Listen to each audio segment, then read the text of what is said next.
পুরো চেয়ার পরিপূর্ণ হয়ে গিয়ে আরো প্রচুর মানুষ এখন দাঁড়িয়ে আছে। আমি যারা আশেপাশে আছেন তাদের সকলকে অনুরোধ করব যে আপনারা ভিতরে চলে আসুন, কারণ আমার বক্তব্য শেষ হওয়ার পর আমরা সকলে মিলে এখানে একটু আজকে নববর্ষের দিন সবাই মিলে একটু গেট টুগেদার করব, খাওয়া দাওয়া করব, শুভেচ্ছা বিনিময় করব, তারপরে আমরা এখান থেকে ফিরব। আমি সকলের কাছে শুধু একটা বিষয় অনুরোধ করব, দেখুন আজকের ভাঙড় ক্যানিং একটা পরিবার। প্রতিটি লড়াই, প্রতিটি আন্দোলন, প্রতিটি সংগ্রাম আজকের আমরা মিলেমিশে একাকার হয়ে গেছে। এইখানে আওয়াজ হচ্ছে কেন? চা বন্ধ করো, চা এখন দিতে হবে না। আমি সকলের কাছে অনুরোধ করব, এই লড়াইটা আমাদের গতিটা আরো বাড়াতে হবে। এই লড়াইটা আমাদের এমন একটা জায়গায় পৌঁছাতে হবে যে আগামী বিধানসভা নির্বাচন ভাঙড় এবং ক্যানিং, এই ভাঙড় ক্যানিংয়ের সমস্ত নেতৃত্ব এমনভাবে লড়াই করবে যে বিরোধীরা তাদের দূরবীন দিয়ে দেখতে হবে সেই লড়াইটা ভাঙড় এবং ক্যানিংয়ের মাটিতে আমরা করতে চাই। আমরা গত লোকসভা নির্বাচনে আপনারা জানেন যে ক্যানিং পূর্বতে আমরা 1,66,244 আর ভাঙড় বিধানসভাতে আমরা 87,000-এর বেশি ভোটে আমরা জয়লাভ করেছি। একদিকে যাদবপুর লোকসভা কেন্দ্রের মধ্যে প্রথম স্থান, আর একদিকে জয়নগর লোকসভা কেন্দ্রের মধ্যে আমাদের প্রথম স্থান। এই দুটি লোকসভার মধ্যে আমরা যারা প্রথম স্থান অধিকার করেছেন সেই আমার সহকর্মী তৃণমূল কংগ্রেসের কর্মী নেতারা আজকে কিন্তু আমরা এক জায়গায় মিলিত হয়েছি। এটাই আমাদের কাছে সবচাইতে বড় গর্বের বিষয়। আমি সকলকে অনুরোধ করবো, আমাদের বাস্তবতা বুঝতে হবে। আজকে এই রাজ্যের বিরোধী রাজনৈতিক দল প্রতিদিন আপনারা দেখছেন রাজ্যের যারা সংখ্যালঘু, যারা মুসলিম, যারা শিখ, যারা খ্রিস্টান, যারা আদিবাসী, যারা দলিত, যারা গ্রামীণ হিন্দু মানুষ, তাদেরকে প্রতিদিন প্রতিনিয়ত বিভিন্নভাবে অপমান করছে। কখনো জিহাদি বলছে, কখনো সমাজ বিরোধী বলছে, কখনো ক্রিমিনাল বলছে, বিভিন্নভাবে ধর্মীয় উস্কানি দিয়ে আজ গোটা বাংলাটাকে একটা কঠিন পরিস্থিতির দিকে ঠেলে দেওয়ার চেষ্টা করছে। আমাদের লড়াইটা সেই জায়গা। আজকে যে সমস্ত বিজেপির দালালরা যারা আজকে বড় বড় কথা বলছে, স্বাধীনতা আন্দোলনে এই বিজেপির দালালদের কোনো ভূমিকা ছিল না। আমরা স্বাধীনতার ইতিহাস জানি। স্বাধীনতা আন্দোলনে যখন দেশের মানুষ স্বাধীনতার স্বাদ পাওয়ার জন্য, ব্রিটিশদের হাত থেকে দেশটাকে মুক্তি করার জন্য, যখন হিন্দু, মুসলমান, খ্রিস্টান, আদিবাসী থেকে শুরু করে সমস্ত ধর্মের মানুষ যখন ঐক্যবদ্ধভাবে লড়াই করছে দেশটাকে স্বাধীন করার জন্য, কেউ ব্রিটিশদের হাতে ফাঁসির দড়িতে লটকে পড়ছে, দেশটাকে স্বাধীন করার জন্য, মা বোনদের ইজ্জত বাঁচানোর জন্য যখন গোটা দেশ জুড়ে লড়াই করছে, তখন এই বিজেপি নামক দলটা, এদের মূল প্রবক্তা হলো আরএসএস, সেই আরএসএস তখন ব্রিটিশ সাম্রাজ্যবাদের দালালি করছে। স্বাধীনতা আন্দোলনে এদের কোনো ভূমিকা নেই। আমাদের জাতির জনক মহাত্মা গান্ধী, যিনি আমরণ অনশন করেছিলেন, আন্দোলন করেছিলেন দেশকে স্বাধীন করার জন্য, এই আরএসএস এর যিনি নেতা, আরএসএস যিনি জন্ম দিয়েছিলেন, সেই নাথুরাম গডসে, সেই নাথুরাম গডসে জাতির জনক মহাত্মা গান্ধীকে হত্যা করেছিলেন। এটা আমরা সকলেই জানি। আজকে ব্রিটিশ সাম্রাজ্যবাদের চাইতে খারাপ এই বিজেপি। আজ গোটা দেশ জুড়ে আমরা লক্ষ্য করছি, একদিকে মা বোনেদের ইজ্জত দিয়ে ছিনিমিনি খেলা করা হচ্ছে, আর একদিকে কোথাও মন্দির, কোথাও মসজিদ, কোথাও গির্জা, কোথাও গুরুদুয়ার বিভিন্ন ভাবে আজকে ভেদ তছনছ করে দেওয়া চক্রান্ত চলছে গোটা দেশের অভ্যন্তরে। ঠিক যেমন হিটলার, জার্মানির হিটলার যেভাবে হিটলারি রাজত্ব কায়েম করার চেষ্টা করেছিল, ঠিক যেভাবে সেখানকার 2 কোটি ইহুদিকে যে খুন করেছিল, একইভাবে আমাদের দেশের যে হিটলার নরেন্দ্র মোদী, আমাদের দেশের হিটলার অমিত শাহ আর তার কিছু সাঙ্গপাঙ্গরা আজ গোটা দেশটাকে এক কঠিন ভয়ঙ্কর পরিস্থিতির মধ্যে ঠেলে দেওয়ার চেষ্টা করছে। দেশের স্বাধীনতা, দেশের সার্বভৌমত্বকে জলাঞ্জলি দিয়ে দেশটাকে বিপদের মধ্যে ঠেলে দেওয়ার চেষ্টা করছে। আমাদের লড়াইটা সেই জায়গায়। আজকের এই ওয়াকফ সম্পত্তির কথা বলছিলাম। ওয়াকফ সম্পত্তি মানে কি? আল্লাহর সম্পত্তি। এই সম্পত্তি হিন্দু, মুসলমান, খ্রিস্টান, আদিবাসী সকলের সম্পত্তি, সবাই দান করেছে। এবং আমাদের সংবিধানে বলা আছে আর্টিকেল 19-এ যে প্রত্যেকটি মানুষের তাদের ধর্ম চালানোর অধিকার থাকবে। কোন ধর্মের উপরে কোন ধর্মের মানুষ আঘাত করতে পারবে না। এটা আমাদের ধর্মের অধিকার, এটা আমাদের স্বাধীনতার অধিকার, এটা আমাদের শিক্ষার অধিকার, এখানে আমাদের বাঁচার অধিকার। এই অধিকার আমাদের দেশের সংবিধান আমাদের দিয়েছে। কিন্তু আজকে দেশের সরকার আজকে সেই অধিকারটাকে কেড়ে নেওয়ার এক জঘন্য চক্রান্ত, জঘন্য ষড়যন্ত্র করছে। আমরা এখানে যারা হিন্দু মুসলমান বসে আছি, বুকে হাত দিয়ে বলুন তো, আমাদের পূর্বপুরুষেরা কেউ কবরে শুয়ে আছে, কেউ শ্মশানে শুয়ে আছে। যদি আজকে কেউ সেখানে একটা নোটিশ ঝুলিয়ে দিয়ে বলে 15 দিনের মধ্যে এই কবরস্থানটা কিংবা শ্মশানটা ছেড়ে দিতে হবে, আমাদের জীবনের শেষ রক্ত দিয়ে বিন্দু থাকতে আমরা সেটা কি ছেড়ে দেব? হাত তুলে বলবেন ছেড়ে দেব, জোরে বলবেন ছেড়ে দেব।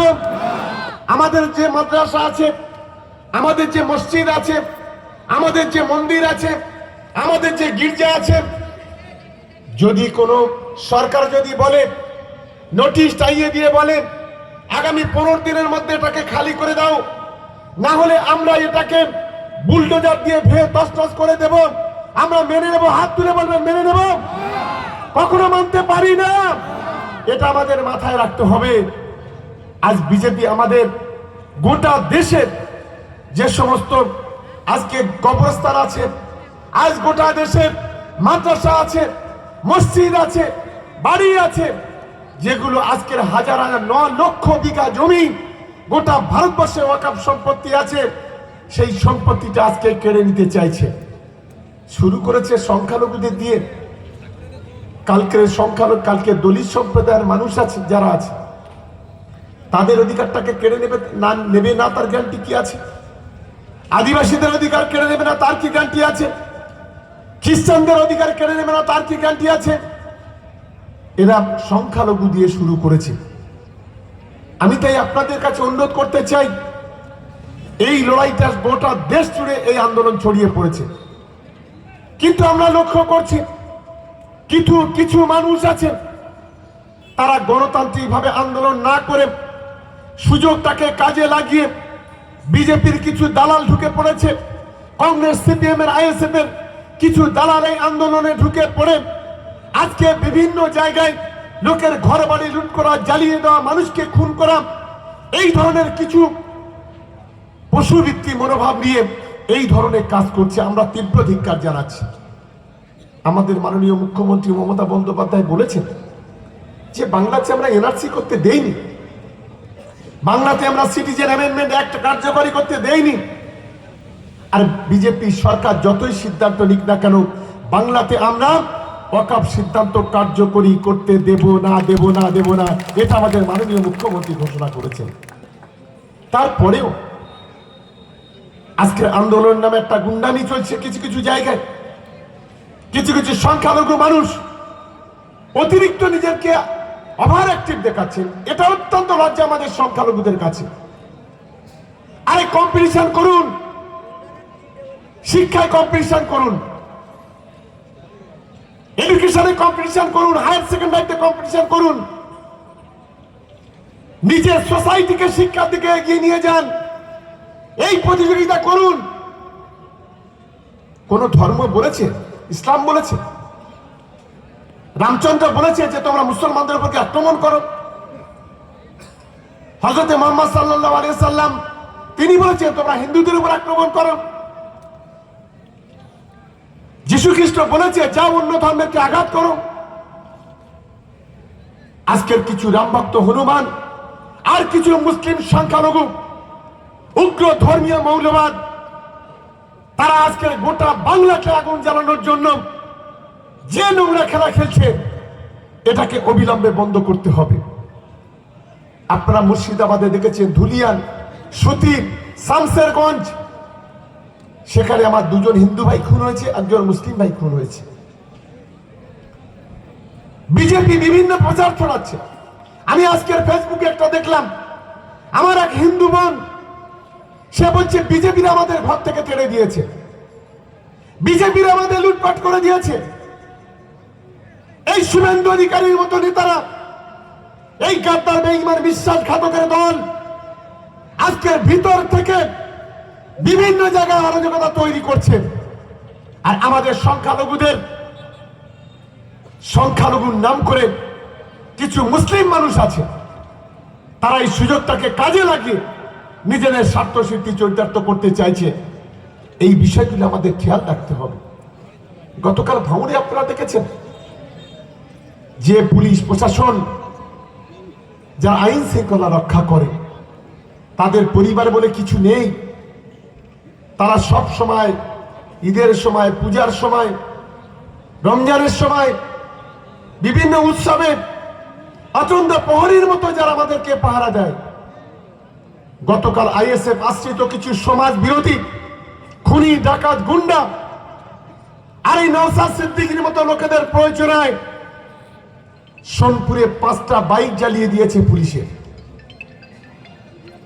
ভ্যান গাড়ি ফেলে দেওয়া হয়েছে, পুলিশকে বেধড়কভাবে মারা হয়েছে। একজন পুলিশ মৃত্যুর সঙ্গে পাঞ্জা লড়ছে, তার মাথায় অনেকগুলো সেলাই হয়েছে। এই ধরনের নোংরা কাণ্ড কারখানা গতকাল সোনপুরে করেছে। আমি গতকাল কলকাতাতে ফিরছিলাম, হঠাৎ করে দেখলাম বেশি না 7-8টা গাড়ি, আর সামনে কিছু লোক হেঁটে যাচ্ছে। তাদের বাড়ি কোথায় আমি ভাবলাম বোধহয় ভাঙড়ে। পরবর্তীকালে দেখলাম ভাঙড়ে একটাও লোক নেই। আমি আমার গাড়ি ওদের ভিতরে, ক্ষমতা হয়নি সেখানে একটা কথা বললাম। গাড়ি যখন চৌমাথায় এসছে তখন হুক্কা হওয়ার মতো 2-4 জন চিৎকার করছিল। আমি গাড়ি বলে দাঁড়াতে দেখি, নামি এখানে। যেই গাড়ি থেকে নেমেছি তখন লেজটাকে গুড়িয়ে নিয়ে যে যার মতো কেটে পড়েছে। একটা গাড়ি ভাঙড়ের দিকে আর গেল না, সোজা চলে গেল। কেউ গেল বসিরহাট, কেউ গেল মিনাখা, কেউ গেল মালঞ্চ। বাসন্তীতে 2-4টা গাড়ি ছিল। আমি তাই আপনাদের কাছে অনুরোধ করব, আরে লড়াই করতে গেলে বুক চিতিয়ে লড়াই করতে হবে। আমাদের কিছু কাপুরুষ নেতা আছে, নিজেদের মধ্যে যদি লড়াই হয়, বিভাজন হয়, তখন তাদের বুকের পাটাটা মোদির চাইতে দুগুণ বাড়ে, মানে 56 থেকে 58 ইঞ্চি হয়। আর যখন বিরোধীদের বিরুদ্ধে যেন লড়াই, তখন 36 ইঞ্চিটা কমে গিয়ে 18 ইঞ্চি দাঁড়ায়। তাই তো না? ঠিক বলছি তো নাকি? এরা নিজের দলের গোষ্ঠীদ্বন্দ্ব করতে গেলে তখন বাঘ, আর বিরোধীদের সঙ্গে লড়াই করতে গেলে তখন ছাগল। ঠিক বলছি তো নাকি? এই ধরনের কিছু নেতা আমাদের আছে। আমরা এই নেতাগুলোকে ধিক্কার জানাই। কেউ ঢিল ছুড়লে তাকে রসগোল্লা ছোড়ার জায়গার দিন শেষ। ঢিল ছুড়লে তাকে পাথর ছোড়ার মতো ব্যবস্থা আগামী দিনে করতে হবে। এটা আমাদের তৃণমূল কংগ্রেসের কর্মীদের মাথায় রাখতে হবে। একটু গায়ে লাগে না? আজকের একজন বিজেপির সভাপতি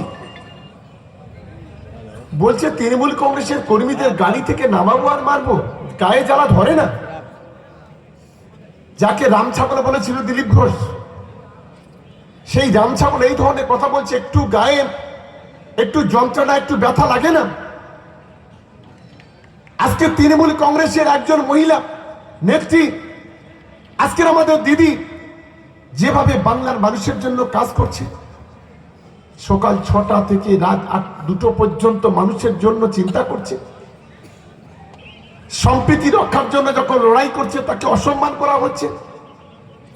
তাকে কখনো খালা বলা হচ্ছে, কখনো মেশো বলা হচ্ছে, কখনো মমতাজ বলা হচ্ছে, কখনো তার পদবিটাকে পর্যন্ত চেঞ্জ করে দেওয়া হচ্ছে। একজন তৃণমূল কংগ্রেসের কর্মী হিসাবে আমাদের কি গায়ে জ্বালা বাঁধে না?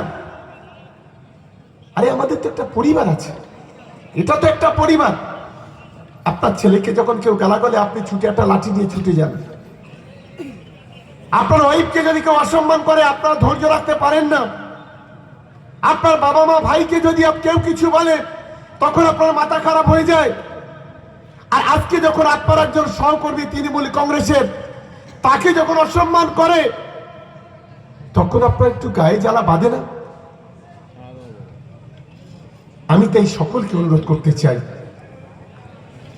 লড়াইয়ের ময়দানে আমরা আছি। আজকে আমাদের ভাঙড় ক্যানিং একটা পরিবার, যে পরিবার আজকের ঐক্যবদ্ধভাবে লড়াই করছে। প্রতিটি লড়াই, প্রতিটি আন্দোলন, প্রতিটি সংগ্রামে একে অপরকে শেয়ার করে আগামী 26 সালে বাংলার মধ্যে এই দুটো বিধানসভা প্রথম স্থান অধিকার করবে, সেই শপথ, সেই দায়িত্ব নিয়ে আমাদের সকলকে লড়াইটা করতে হবে। তবেই তো তৃণমূল কংগ্রেস। আজ দিদি কোন কাজটা করছে না? আজ বাংলায় একটার পর একটা মন্দির তৈরি করছে, একটার পর একটা স্কাই ওয়াক চালু করছে, একটার পর একটা ঈদগাহ মাঠ তৈরি করছে, একটার পর একটা শ্মশান ঘাটের ইলেকট্রিক চুল্লি তৈরি করছে। আজ সংখ্যালঘু সমাজের পাশে দাঁড়াচ্ছে। আজ আমার হিন্দু ভাই বোনদের দুর্গা পূজার সময় প্রত্যেকটা পূজা কমিটি আর্থিক সাহায্য করে আজ তাদের দুর্গা পূজাকে উৎসাহিত করছে। আজকে দুর্গা পূজা ওয়ার্ল্ড হেরিটেজ খ্যাত হয়েছে, পৃথিবীর সবচাইতে বিখ্যাত সংস্থা ইউনেস্কো আজকে সেই ইউনেস্কো দ্বারা আজকে স্বীকৃতি লাভ করেছে। আজ আমাদের কন্যাশ্রী বিশ্ব সেরা হয়েছে, আজ আমাদের রূপশ্রী বিশ্ব সেরা হয়েছে। আজ দেশের মধ্যে কৃষিতে আমরা প্রথম, মাছ চাষে আমরা প্রথম, স্বাস্থ্য সাথীর পরিষেবা দিতে গিয়ে আমরা প্রথম, শিক্ষাতে আমরা 3 নম্বরে। আজকের মমতা বন্দ্যোপাধ্যায়ের নেতৃত্বে যে সরকার চলছে, দেশের সরকার, দেশের বিভিন্ন দপ্তর, বিজেপি সরকার আমাদেরকে চেপে রাখতে পারছে না। আজ প্রতিটি ক্ষেত্রে আজ মমতা বন্দ্যোপাধ্যায় সরকারকে সার্টিফিকেট দিচ্ছে যে সারা ভারতবর্ষের 29টি রাজ্য আর 7টি কেন্দ্রশাসিত অঞ্চলের মধ্যে মমতা বন্দ্যোপাধ্যায়ের সরকার প্রতিটি ক্ষেত্রে এগিয়ে যাচ্ছে। এটাই হচ্ছে আমাদের পশ্চিমবাংলা। একজন তৃণমূল কংগ্রেসের কর্মী হিসেবে আপনি গর্ব করবেন না? একজন বাঙালি হিসেবে আপনি গর্ব করবেন না? আজকের বাঙালিদের প্রতিনিয়ত বহিরাগতরা এসে আক্রমণ করছে। প্রতিদিন প্রতিনিয়ত দিল্লি থেকে ডেলি প্যাসেঞ্জার হয়ে উড়ে আসছে বাংলা এসে বাংলার সংখ্যালঘু হিন্দু, মুসলমান, খ্রিস্টান, আদিবাসী প্রত্যেককে যেভাবে অসম্মানিত করছে, এটা আমাদের মাথায় রেখে এগোতে হবে। আমরা দেখেছি, আমাদের দিদি বলেন নেতারা আমার দলের সম্পদ নয়, কর্মীরা আমাদের দলের সম্পদ। এর প্রমাণ হয়েছে 2021 সালে। 2021 সালে আমরা জানি আমাদের রাজ্য থেকে 267 জন মন্ত্রী, বিধায়ক, সাংসদ, জেলা সভাপতি, ব্লক সভাপতি, পঞ্চায়েত সমিতির সভাপতি, অঞ্চল সভাপতি, বড় বড় মাতব্বররা আমাদের দল থেকে চলে গিয়েছিলেন। সেদিন আমরা আতঙ্কিত হয়ে পড়েছিলাম, বাংলায় তৃতীয়বারের জন্য মুখ্যমন্ত্রী ক্ষমতায় আসবে তো মমতা বন্দ্যোপাধ্যায় মুখ্যমন্ত্রী হতে পারবেন তো? সেদিন আমরা আতঙ্কায় উঠবেন না কেউ, সবাই বসুন, এখন কোনো খাবার দেওয়ার কোনো ব্যবস্থা নেই। কিন্তু আমি অনুরোধ করব সকলকে যে আপনারা দলের কর্মী, নিশ্চিতভাবে এখানে প্রত্যেকটি লোকের জন্য আমরা ব্যবস্থা করেছি, তাড়াহুড়োর কোনো জায়গা নেই। আপনাদের প্রত্যেকের গায়ে একটু জ্বালা ধরা উচিত। আজকে যেভাবে বিজেপি গোটা বাংলাটাকে দ্বিখণ্ডিত করতে চাইছে, সংখ্যালঘুদের উপরে সংখ্যাগুরুদের মধ্যে বিভাজন করতে চাইছে, আজ যেভাবে নোংরা তাস খেলছে, তার বিরুদ্ধে আমাদের একটু কষ্ট হলেও প্রতিটি ক্ষেত্রে আমাদের লড়াইটা করতে হবে। আমি নিশ্চিতভাবে মনে করি যে আমার সহকর্মীরা আজকে যারা বসে আছেন, এখানে যারা দাঁড়িয়ে আছেন, যারা মঞ্চে আছেন, আমি সকলকে অনুরোধ করব এই 10,000 মানুষের প্রকাশ্য সমাবেশে আমি অনুরোধ করব, আগামী দিনে নিজের জীবন যাবে, রক্ত যাবে, তবু ভাঙড় ক্যানিংয়ের মাটিতে 1 ইঞ্চি জমি আমরা বিরোধীদের ছাড়বো না। এই শপথ, এই দায়িত্ব আমাদের নিতে হবে। আমার আত্মবিশ্বাস যে আমার সহকর্মীরা সেই দায়িত্ব নিয়ে কাজ করবেন। তাই তো আগামী 20শে এপ্রিল আমাদের এটা হচ্ছে রিহার্সেল। এই 20শে এপ্রিল বেলা 4টের মধ্যে আমাদের সোনপুরে পৌঁছাতে হবে। হয়তো একটু গরম চলবে, কিন্তু এর চাইতে হাজার গরম অপেক্ষা করছে যদি আপনার লড়াইয়ে যদি আপনি না জিততে পারেন। অনেক মায়ের কোল খালি হবে, অনেকে পিতৃ হবে, মাতৃ হবে, সন্তানহারা হবে, সাম্প্রদায়িক দাঙ্গা লাগাবে, পুলিশ দিয়ে গুলি চালাবে, গোটা বাংলাটাকে সর্বনাশের পথে ঠেলে দেবে। ঠিক যেভাবে হিটলার করেছিল জার্মানিতে, এই বাংলার একজন হিটলারের একজন সেক্রেটারি ছিল, তার নাম ছিল মিস্টার গোয়েবলস। এই গোয়েবলসের কাজ ছিল কি জানেন? একটা মিথ্যা কথা বারে বারে সেটা সত্যি করানোর চেষ্টা করত। আজকের বাংলার যে গোয়েবলস, সেটা হলো শুভেন্দু অধিকারী। একটা মিথ্যাবাদী, প্রতিদিন মিথ্যা কথা বলে। এই বাংলার গোয়েবলসের স্বপ্ন মুখ্যমন্ত্রী হওয়া। আমি বলছি মুখ্যমন্ত্রী তো দূরের কথা, আগামী দিনে বিধানসভায় নন্দীগ্রামে ওকে লক্ষাধিক হারাবো সেই ব্যবস্থা আজ কিন্তু পূর্ব মেদিনীপুর জুড়ে চলছে। প্রত্যেকটা সমবায় সমিতি নির্বাচনে আপনারা দেখছেন যে সেখানে তৃণমূল কংগ্রেস জয়ী হচ্ছে।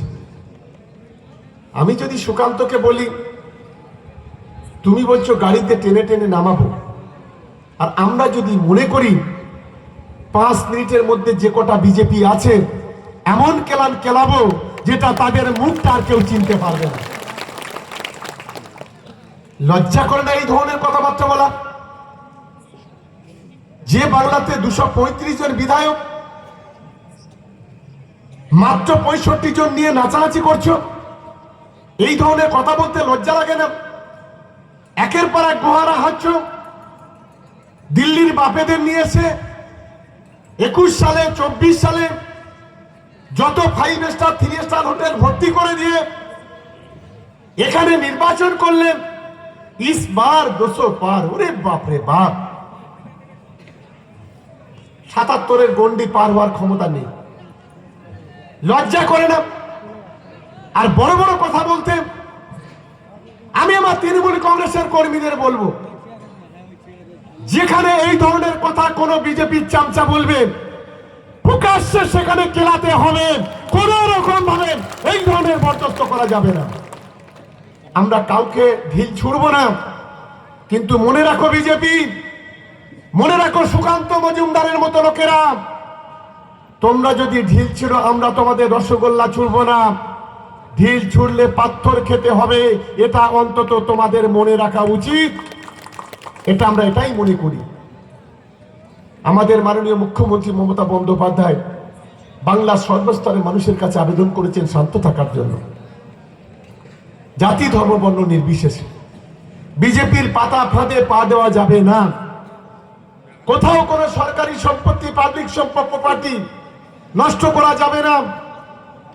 এটা আমাদের মাথায় রেখে এগোতে হবে।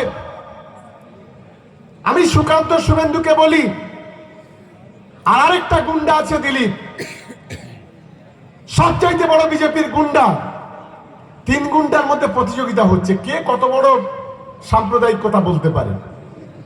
দিলীপ এক কথা বলে তো শুভেন্দু আর এক কথা বলে। শুভেন্দু যদি 2 নম্বরে উঠে তো 3 নম্বরে আবার সুকান্ত উঠতে চায়। এই যে কান্ত মান্ত ভেন্দু চেন্দু আছে, এরা যে নোংরামি করছে, তৈরি থাকো আগামী 26 সালে 213 নয় 235-এর বেশি আসন তৃণমূল কংগ্রেস পাবে। আটকাবার ক্ষমতা বিজেপি কেন? বিজেপির ঠাকুর দাদার নেই। আমাদের সেই লড়াইটা আগামী দিনে লড়তে হবে। কারণ বাংলার মুখ্যমন্ত্রী মমতা বন্দ্যোপাধ্যায় বাংলার মানুষের মুখে হাসি ফুটিয়েছে। বাংলার মুখ্যমন্ত্রী মমতা বন্দ্যোপাধ্যায় জন্ম থেকে মৃত্যু পর্যন্ত মানুষের পাশে দাঁড়িয়েছে। বাংলার মুখ্যমন্ত্রী মমতা বন্দ্যোপাধ্যায় কৃষকের মুখে, শ্রমিকের মুখে, মহিলাদের মুখে হাসি ফুটিয়েছে। বাংলার ছাত্রছাত্রীদের মুখে হাসি ফুটিয়েছে। বাংলার গরিব মানুষের মুখে হাসি ফুটিয়েছে। তাই যত ধর্মের তাস খেলো, যত নোংরা কথা বলো, কোনো লাভের লাভ কিছু হবে না। মমতা বন্দ্যোপাধ্যায়ের সরকার চতুর্থবারের জন্য আবার নবান্নে যাবে। তাই তো বলি, যতই নাড়ো কলকাঠি, চতুর্থবারের জন্য নবান্নে আবার হাওয়াই জটি, এটা আটকে রাখার ক্ষমতা বিজেপি তোমাদের নেই। আর এখানকার বিজেপির সবচেয়ে বড় দোষর এই মুহূর্তে বাংলায় হলো এই আইএসএ, তার নেতা নওশাদ সিদ্দিকী। আপনি দেখলেন না গত কবছরে নোটবন্দি হলো, আইএসএফ একটা মিছিল করতে পারেন, সিএ হলো, আইএসএফ একটা মিছিল নেই, এনআরসি করবে বলেছিল তার বিরুদ্ধে কোনো মিছিল নেই, নিত্য প্রয়োজনীয় দাম বাড়ানো তার বিরুদ্ধে কোনো মিছিল নেই, ওয়াকাবের বিরুদ্ধে গতকালকে 50টা মুসলিম সংগঠন নিয়ে মিটিং করবে বলেছিল, শিয়ালদাতে যে লোক জমায়েত করেছে, আমি যদি খুব হিসেব না বলি, এটা আমার সঙ্গে নিশ্চিত একমত হবেন, আমরা দুটো বিধানসভা তার 10 গুণ লোক জমায়েত করতে পারি। কি পারবো? তো পারবো, জোরে বলতে হবে পারবো কিনা। সেই দায়িত্ব নিয়ে আমাদের এগোতে হবে। আমি তাই আর বক্তব্য দীর্ঘায়িত নয়, আমি সকলকে অনুরোধ করতে চাই যে আমাদের আগামী দিনে যে লড়াইয়ে ঐক্যবদ্ধ হব, এবং এখন যে খাওয়া দাওয়ার যে ব্যবস্থা আমরা করেছি, আমাদের প্রত্যেকেই শান্তিপূর্ণভাবে লাইন দিয়ে, কোনো হুড়োহুড়ি নয়, শান্তিপূর্ণভাবে আমরা লাইন দিয়ে খাবার নেব। কোন রকম ভাবে লম্বা হোক, কিন্তু কোনো হুড়োহুড়ি নয়। আমরা এখানে বসে আছি, যতক্ষণ না পর্যন্ত খাওয়া